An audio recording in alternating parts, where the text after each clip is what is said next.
And let's go ahead and welcome in the governor this morning, New Jersey Governor Mikie Sherrill. Thank you for joining us Thanks so much for having me. Yeah, I'm sure it's been a lot over the past 24 hours. So let's check in. You know, as anticipated, this storm performing with big snow amounts. We have outages. We have intense wind. What are you assessing from your perspective right now? Well, I just really have to thank all of our emergency workers, our state troopers, our utility workers, the Department of Transportation, the Department of Public Works. We have had everybody coming together over the past several days to assess this upcoming storm and make the best possible preparations. The Weather Service has been great. They unfortunately were right. Usually you want correct weather reports, but man, I think a lot of us had hoped this might pass us by somehow, but they were correct. So we had a good heads up. We knew this was going to be heavy, wet snow, and a lot of it. We knew that there were going to be really high winds. So the concern immediately to me became power outages, trees downed, and the danger of whiteouts. And we saw all of that, but because we were able to push out all that information, all of the departments worked so well together. Once again, we had a little prep from the last storm. That was only the storm of a decade, so now this is, you know, the storm of a generation, really. So we were prepped for it.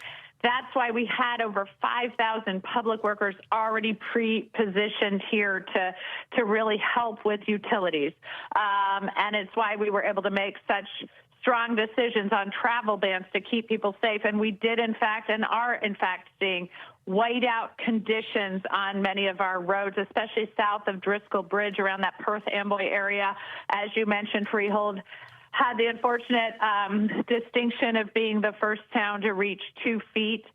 Perth-Amboy is not far behind, so we're still working to get the Garden State cleared. Below that, we're seeing snow drifts, whiteout, and then branches, trees and branches coming down. A lot of that is in the JCP&L area. They've surged workers from Ohio with mutual aid, and then PSE&G has released some of their workers to go aid in those areas. So across the state, everyone's working together to get people restored as quickly as possible.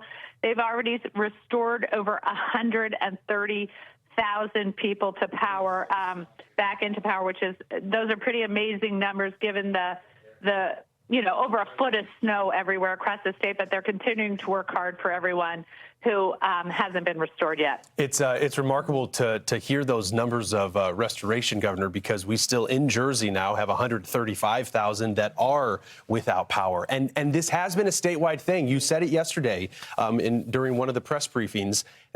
We've not seen the whole state under a blizzard warning in 30 years. You've not been governor for just a little over a month, and here we go with this storm. Wondering, as this system evolves throughout the day, what are the concerns and where will you guys be targeting? Because this is really a statewide response, it seems. Exactly. So the concerns remain making sure that the trees are cleared, that the branches are cleared. We're seeing these, like, this heavy snow with trees overhanging, presenting some real danger. So we have tree cutting crews out, making sure people are aware of where those whiteout conditions are so they stay home and remain safe. But we're digging out as quickly as possible. And then a real concern is getting everyone's power restored. As you mentioned, you know, as the trees come down, some of those numbers continue to grow, and we keep fighting back. The municipalities have been great. Mayors and councilpeople across the state working incredibly hard with the BPU. As you may know, in a lot of our towns, some of the back roads are still under a foot or more of snow. So really helping make sure that they are targeting services in the municipalities so that they can get those public utility workers where they need to go to restore power to people. I mean, the Garden State gets its name for a reason. It's a wooded area. It's a beautiful state, but all that heavy snow has got to land somewhere. So we'll be paying attention to that. I did see that the mandatory statewide travel restrictions, those were lifted at 7 a.m. And then you have also New Jersey Transit Rail. You have other things that the rail, I don't believe, like under its own jurisdiction, but ultimately the roads seem quite empty. How are you seeing in terms of the day progressing in terms of, I mean, with the travel restrictions already lifted at this point? Yeah,